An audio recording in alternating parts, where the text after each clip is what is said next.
Hi, everyone. Welcome back to the channel. In this quick tutorial, I'll show you how to delete multiple documents in Google Docs through Google Drive. This is a great way to organize your files and free up space. Let's get started. First, go to Google Drive. At the top, you can sort your files by type.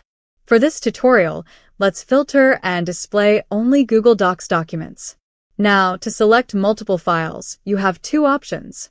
Hold down the Shift key to select a continuous range of files, or hold down the Control key to pick individual files that are not next to each other. Once you've selected the documents, click the Delete button to move them to the trash. To confirm that your files were deleted, open the Trash folder in Google Drive. If you deleted a file by mistake, don't worry. You can select it in the Trash and click Restore. And that's it. You've successfully deleted multiple documents in Google Docs. If this video helped you, don't forget to like, subscribe, and check out more quick tutorials here on the channel. Thanks for watching.